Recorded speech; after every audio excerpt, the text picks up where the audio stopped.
पिछले 12 सालों में हमें केवल एक बात सिखाई गई कि देश की हालत सही हो ना हो, लेकिन विश्व में हमारा डंका बज रहा है। हम विश्व गुरु बन चुके हैं। कि चाहे टूटी ही क्यों ना हो, अस्पताल में चाहे बेड ही क्यों ना हो, लेकिन सबका साथ, सबका विकास, सबका विश्वास का जो बोर्ड है वो चमकता हुआ ही रहना चाहिए। पर मेरा एक सिंपल सवाल, किसी भी देश की फॉरेन पॉलिसी उसके आउटकम से आती है या उसके स्लोगन से? क्योंकि अगर स्लोगन से आती है फिर तो हम विश्व गुरु के उससे भी बहुत आगे निकल चुके हैं, लेकिन अगर आउटकम से आती है फिर तो हम क्रॉस रोड के किसी भी रोड पे नहीं आ पा रहे हैं यार। दोस्तों, पता नहीं ये वीडियो रिपोर्ट हमारी किस वक्त आप देखेंगे, लेकिन जब भी देखेंगे उसके लिए आपको बधाई, और उम्मीद करता हूं आप हमारी ये बधाई स्वीकार करेंगे। बधाई मैं इस बात के लिए नहीं दे रहा हूं कि 20 जुलाई के बाद पहली बार एक साथ पीएम मोदी और गृह मंत्री अमित शाह दिखाई दिए, भले ही दो ही मिनट के लिए सही दिखे तो सही, लेकिन बधाई इस बात के लिए आपको मैं नहीं दे रहा हूं। बधाई इस बात के लिए कि हमारे वो नायक फिर से लौट आए जिसे इस सरकार की ओर से विलन बनाए जाने के बहुत ही प्रयास किए गए। भक्तों के बीच तो उन्हें विलन बना ही दिया गया, लेकिन फिर भी ये लौट आए। वो नायक हमारे नेहरू और गांधी अब लौट आए। अब कैसे लौटे हैं, उन्हें किसने लाने में भूमिका निभाई है, आखिर तक हमारे साथ बने रहिए, आप समझ जाएंगे कैसे वापसी कर रहे हैं हमारे नायक हमारी स्मृतियों में। नमस्कार, द राजनीति का खास सेगमेंट आप देख रहे हैं, मैं हूं यासूब रजा। दोस्तों, वास्तव में गांधी और नेहरू फिर से लौट आए। हालांकि वो हम में से कईयों के विचारों में थे, वो कहीं गए ही नहीं थे, यादों के एक हिस्से में पहले की तरह थे। लेकिन हुआ यह कि हमारे दिमाग के उस हिस्से में पर्दा डाल दिया गया था ताकि हम देख नहीं सके, झांक नहीं सके। वो पर्दा लगता है अब पूरी तरह से फट गया है। इसलिए तो कह रहा हूं, गांधी नेहरू फिर से लौट आए हैं। मैं ज्यादा आशावादी भी नहीं बन रहा हूं। अगर आपको यकीन ना हो तो खुद सुन लीजिए।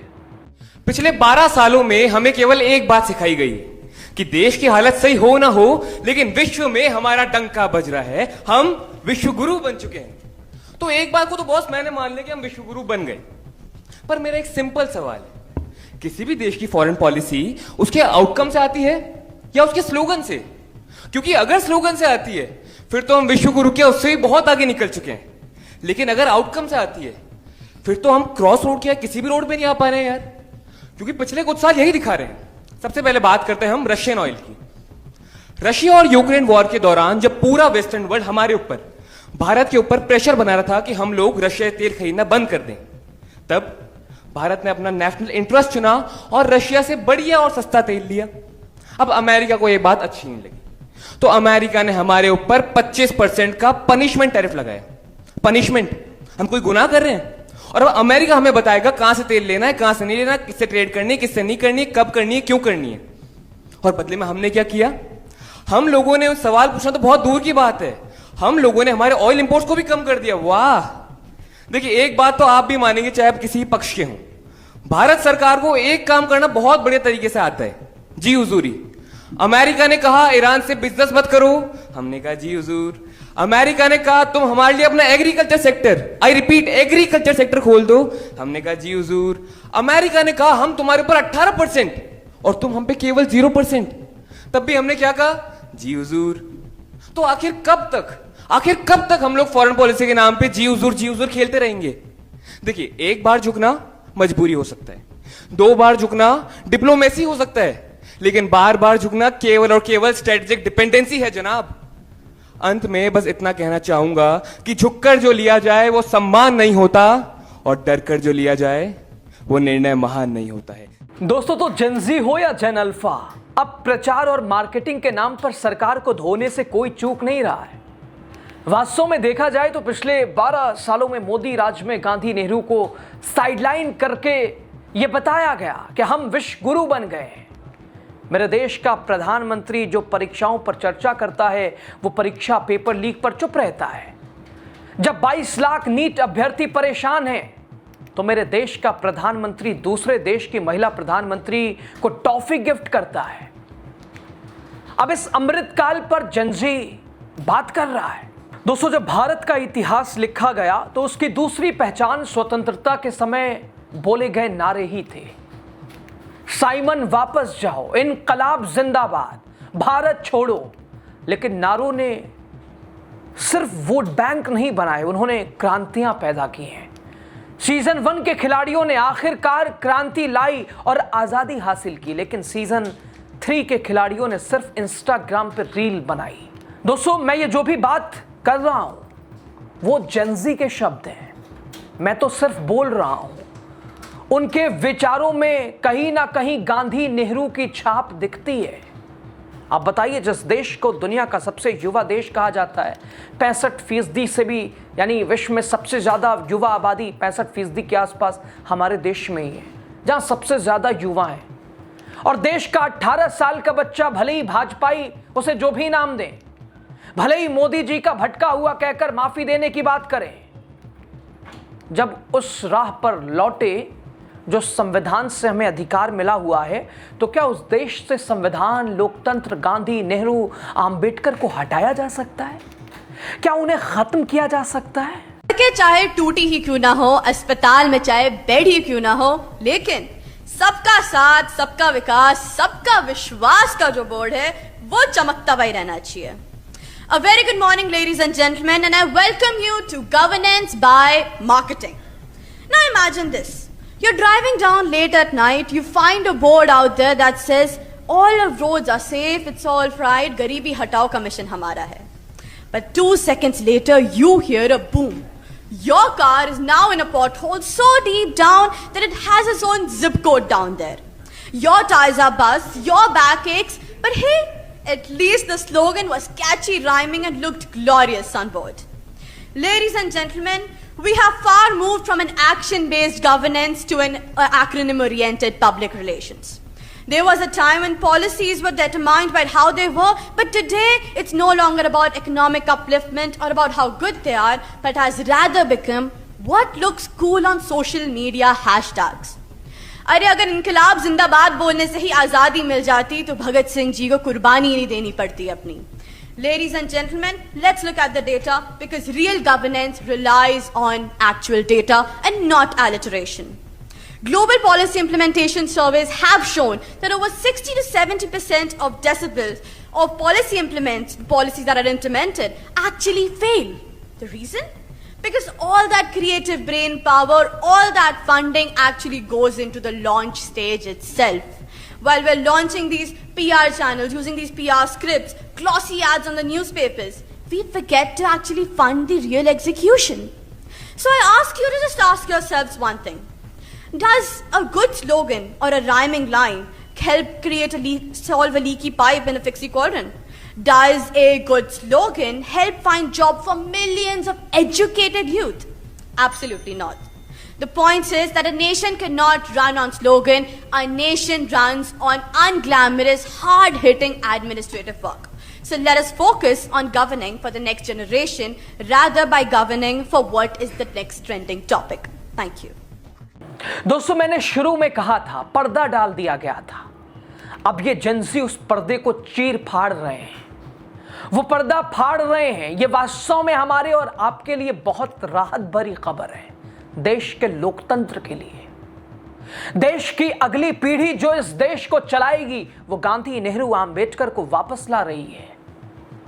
वो पढ़ रही है, समझ रही है, जान रही है, पहचान रही है। उन व्यक्तियों की असलियत क्या है जिनके बारे में पिछले 12 सालों से हर कोशिश की गई कि उन्हें मिटा दिया जाए। उस पर्दे के सामने सावरकर जैसे नकली चेहरे को हीरो बनाकर भले ही पेश किया जा रहा है, भले ही हिंदू मुस्लिम का खेल चल रहा है, लेकिन जेनजी इशारा कर रहा है हम अपने उन नायकों की ओर लौट रहे हैं जिन्होंने देश के लिए वाकई में बहुत कुछ किया है। दोस्तों, इस देश में कहा जाता था कि हिंदू, मुस्लिम, सिख, ईसाई सब भाई, ये विविधता में एकता या एकता में विविधता का ज्ञान दिया जाता था। एक चिड़िया अनेक चिड़िया जैसे कार्टूनों के जरिए बच्चों को संदेश दिए जाते थे। फिर उस देश को इन सब चीजों से बाहर आने में 70 साल लग गए, लेकिन पिछले 12 से 14 सालों में वो सारी चीजें गायब हो गई। अगर कुछ सिखाया गया तो सिर्फ वही कि इस देश में 80% हिंदू होने के बावजूद हिंदू खतरे में है। मुस्लिम इस देश के सबसे बड़े दुश्मन हैं। मुगलों ने इस देश को लूटा है और इस देश को हिंदू राष्ट्र बनाना, और उसके लिए अगर कोई ये सब कर सकता है तो वर्तमान सरकार, वर्तमान प्रधानमंत्री या योगी आदित्यनाथ जैसे लोग या संघ। लेकिन अब बदलाव दिखने लगा है दोस्तों। ये जेनजी, गांधी और नेहरू के सिद्धांतों की बात कर रहे हैं, विदेश नीति की बात कर रहे हैं, मंदिर मस्जिद या धर्म की राजनीति की बात नहीं कर रहे हैं, इंफ्रास्ट्रक्चर की बात कर रहे हैं।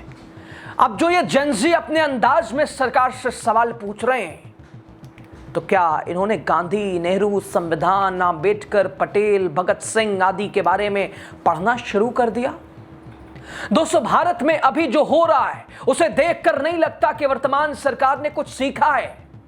नहीं तो आप देखेंगे कि आज भी सरकारें उसी तरीके से चलाई जा रही हैं। अहंकार उसी पैटर्न में दिखता है जैसे 5 साल पहले या 7 साल पहले था। दोस्तों, सवाल सिर्फ इतना नहीं कि गांधी और नेहरू की वापसी हो रही है या नहीं। असली सवाल ये कि जिस पीढ़ी को बार बार 12 सालों से बताया गया कि इतिहास में कुछ चेहरे खलनायक हैं, जिसे 2014 से पहले हीरो बताया गया और 2014 के बाद उन चेहरों को नायक बताया जाने लगा, जो इतिहास की नज़र में हीरो था ही नहीं, उसे हीरो बताया जाने लगा। वो पीढ़ी अब खुद इतिहास के पन्ने पलटकर सवाल पूछ रही है।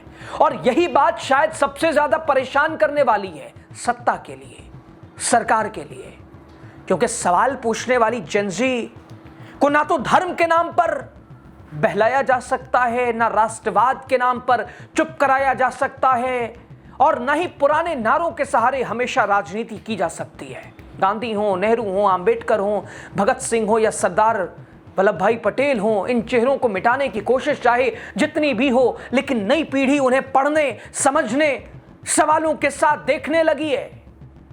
साफ है, इतिहास को किसी एक नैरेटिव में कैद नहीं किया जा सकता है।